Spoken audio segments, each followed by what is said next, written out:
Living the life, living the life, living the life. Now we are joined by our guest all the way from Turkey. We have Sister Beyza and her translator. She's going to be making it extra interesting, Sister Feyza. So we've got Beyza and Beyza. Assalamu alaikum. Thank you so much for joining us on the big red sofa. Thank you for having us. Bizimle olduğunuz için teşekkür ederiz. Thank you so much. Alhamdulillah. Bizi kabul ettikleri için biz Thank you onlara for çok having teşekkür us. ediyoruz. Yes. Inshallah. Now it's going to be an interesting show today because we have not just an English language happening here, we're going to have Turkish language as well. So even if you don't understand Turkish, inshallah, you'll be able to just enjoy the sounds of Turkish, and then our translator, inshallah, will translate everything that's being said. Now, Sister Beyza, you are an artist all the way from Turkey. Please tell us where you began your training and what sort of art do you actually create? What do you enjoy creating? Bizimle ta Türkiye'den katıldınız diyor. Ne tür bir sanat eğitimi aldınız ve nereden başladınız diyor. Sanat eğitimim aslında klasik sanatlara dayanıyor. Uzun zaman boyunca klasik sanatlar üzerine eğitim aldım. Özellikle klasik sanatlarla desen tasarım üzerine çok uzun bir eğitim aldım ve bu nedenle birçok branşını klasik sanatların icra edebiliyorum. She's been trained in classical arts in Turkey, especially pattern design. So because she can do that, she can do many other things in classical art department. Yes. Brilliant, maşallah. Arkasından da modern sanatlar üzerine, resim üzerine eğitim aldım. Sonrasında aslında şu gün zamanımızda çok olmayan klasik sanatlarla moderni bir araya getirebilme şansına eriştim. Aslında ilk baştan beri hedefim buydu. Şimdi soyut resimle klasik sanatlarda minyatürü bir araya getiriyorum. So she's then moved on to modern art, and now she has the pleasure, which was her goal all along, she says, to mix the two, mix miniature with modern art, and it's become her significant style. It's become a trend that she's started. Brilliant, mashallah. So now you're recognized in the world now for your unique and distinctive style of art, mashallah. I had a question about how long ago did you start this? I mean, where did your journey begin? How old were you, and how long have you been doing this for? Diyor ki o zaman dünyada artık hani o kendi belirgin stilinle tanınmaya başladın maşallah. Ne kadar süre önce başladın, bunu merak ediyorum, bunu sormak istiyorum. Aslında 2016 yılında bana bir mail geldi uluslararası bir yarışmadan katılmak ister misiniz diye. Ben ilk başlarda bir tereddütteydim. Son bir ay kala katılma kararı aldım ve Londra'da Gelecek Vadisi'nden en iyi ressam seçildim. 2D yani resim branşında. Onunla birlikte Londra maceram başladı. Uluslararası boyutu aslında onunla birlikte açılmaya başladım. Geçen sene de ilk kişisel sergimizi yaptık. Bu sene de Grenfell için bir anma sergisi yapıyoruz. So in 2016 she's been asked to join a competition, an international competition for art, and she decided only a month prior to the competition to join, and she actually got Most Promising Artist of the Year award here in London. And that's how her London journey sort of began. And then in the next year, she had her personal exhibition. And now we're here again for the Grenfell exhibition.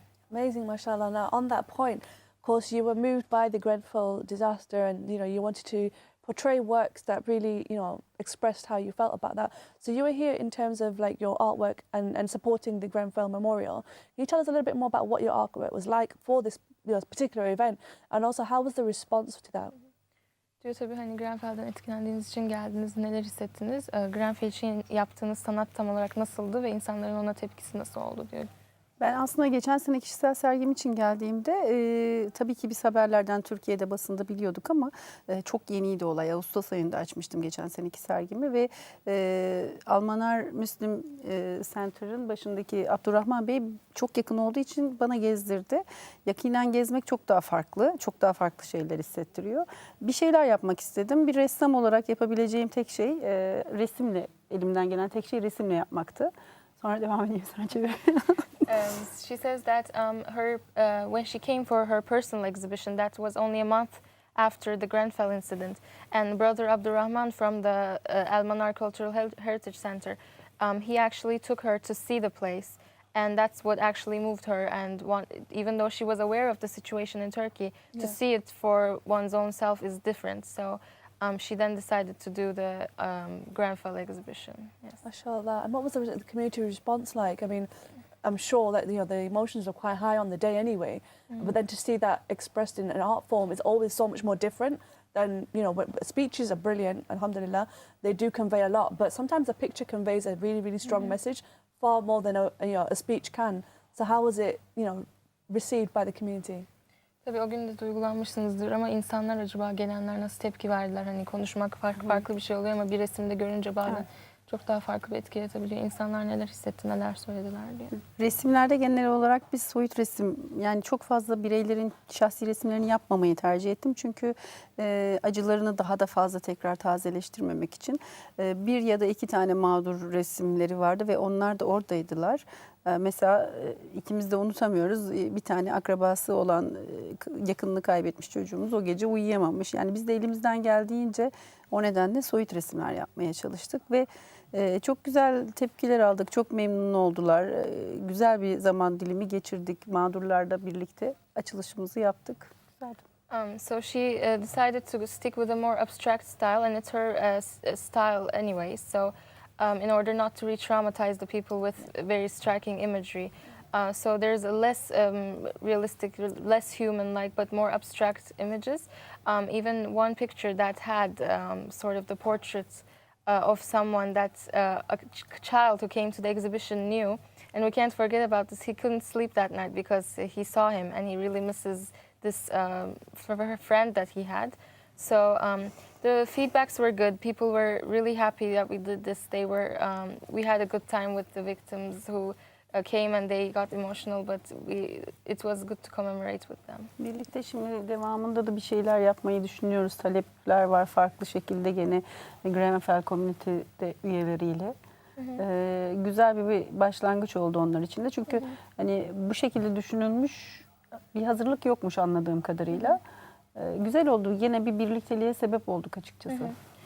It's made people come together, and Grenfell community want to actually take it further. They want to do it again. They want to do it on the commemoration day. So it's brought us together. It's they like it.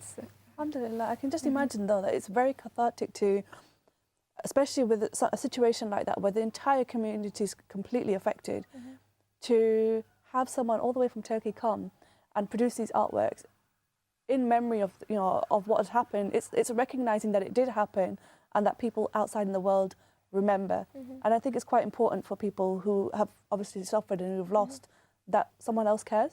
So I think it's amazing that you did that work. So mashallah, may Allah accept it from you, and just the sort of the ease that you've probably put to those people's hearts to know that someone out there does care and someone went out of their way to produce some great artworks. And of course, it's not just someone, but someone who's obviously won awards and so on. So you're a distinguished person saying, I care and I was here.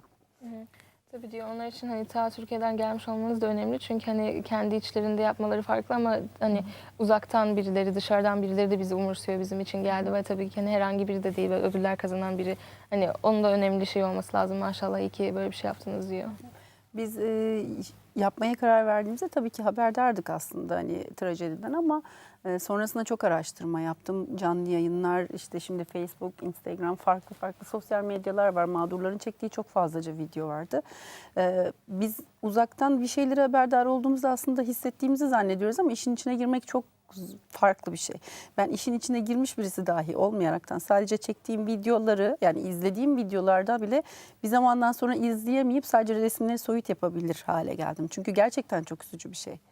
Yani insanların o anda yaşadıklarını anlatmaya çalışmak bile çok üzücü. O yüzden gerçekten insanların duyarlı olması gerekiyor bu gibi mağduriyetlerde. Dikkatten kaçmaması lazım. She says even though such tragedies are heard all over the world, it's a different thing to become a part of it. And even though I'm not a part of it exactly because I haven't been inflicted, but it's still to come so close to it and to see the people, it's different. So people need to be more aware of what's happening in the world, she says, yes. MashaAllah. What is your actual next steps now? So do you have something that you want to do like in the near-term future? Have you got something planned in the pipeline? If people are looking and they're thinking, I know Beyza, she was here last year as well. She's an amazing artist. And they want to know what else you're getting up to. What is next for you? Sırada ne var diyor. Yani insanlar hani bakıyorlar, ha Beyza'yı biliyorum, geçen sene de geldi, bir tanıdıklıkları oldu diyor. Hani plan ne artık, ne var sırada diyor. Şimdi farklı bienal veya kişisel sergiler tabii ki oluyor. Onlardan tekliflerimiz oluyor ama arada bir böyle nasıl diyeyim, açıkça söylemek gerekirse herkesin bir nitelikle yaratıldığını düşünüyorum. Yani bana verilen nitelik de eğer resim yapabilmekse ben de bunları insanlar için faydalı hale gelebilecek işlerde de olmayı düşünüyorum. Bu sefer Grenfell oldu. Seneye de inşallah çok açık etmiyorum ama gene böyle bir sosyal sorumluluk projesi olan bir iş düşünüyoruz, planlıyoruz. 2019 için güzel planlarımız var. İnşallah Londra'da da olur ama başka ülkeler için de hazırlanmak istiyoruz artık. She says she's had offers from like biennials, and she has a few of her works in the Turkish biennial right now. But she's also interested in doing such social responsibility projects such as the Grenfell. So in 2019, you can sort of expect something similar. She would like to go on with London, but maybe other countries as well.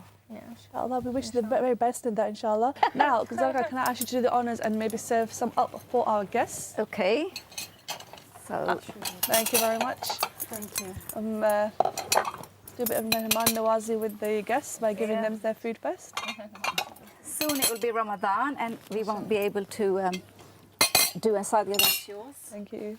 So I don't know how you're quite going to do this, but shall I just help you? Yes. Please. Okay. Okay. Gets a bit messy when you're sitting on sofas, but Looks like You it wants to want- crawl I'll off the try. big Yeah. plate and onto the smaller plate. Okay, this was. it is there. Okay, that's okay. And sadhya, you can help yourself Thank you. if you can. I'm tied up, so I don't think I can stretch that far. Okay, let me just come Sorry. here, and then you can. Let's do this. Okay, so just a If reminder you're not of what used was to in eating this. very spicy food, it could be. Yes, nice, very nice. Oh, she It's likes got stuff. honey and it's got Fresh kishnish. This is yes, fresh, yeah. fresh coriander. I Coriander. topped it. Sorry. I topped it up with the spring onions and some fresh coriander. Yes. I mixed it in the noodles and plus I topped it up with that just to give it like very like good. freshness. Yeah. So what you say? Nice, Okay, what's very the nice. verdict, ladies? It's very good. Yes, Brilliant, very good. mashallah. Nice. Yeah. Very, very nice. And it's Perfect. definitely got its own flavour because obviously I do stir fries and things and that has its flavour, but this has got its own flavour. Because it's different. Very, very different, mashallah. And I Yeah. really like it. I'm going to have to come back to that. But we have had an amazing show, alhamdulillah. We've been joined by Sister Beyza and Sister Beyza, brilliant artists who's been doing amazing work. You know, mashallah, we wish you the very best in your career. And we hope, inshallah, that when you come in 2019, inshallah, first of all, we hope that 2019 is a successful year for you, but hopefully, inshallah, you'll be able to get a bit more of that conversation out of you that we were having in the break, mashallah, where she was showing us her amazing progress in English, mashallah. İnşallah diyor 2019'da bekliyoruz hayırlı güzel bir yıl İnşallah. olsun. Hem de İngilizcenizde. Daha Arada iyi olur. gördük iyileşme var o zaman daha da inşallah. İnşallah daha iyi olacak. Thank Inshallah, you so much. definitely. Now, just a quick final one. If people want to follow Beyza and know more about her, does she have any pages that we can go to? Sosyal medya sayfaları var mı? Var, yes. Aha. Instagram'da Beyza Akıncı Kaplan. At Beyza Akıncı Kaplan on Instagram. Facebook sanırım Beyza Akıncı Kaplan. Direkt. Beyza Akıncı Kaplan, just the name on Facebook and Facebook. Instagram. İnternet sayfamda www.beyzanurkaplan.com. So beyzanurkaplan.com. Her www. website. There you go. Living the life, living the life, living the life.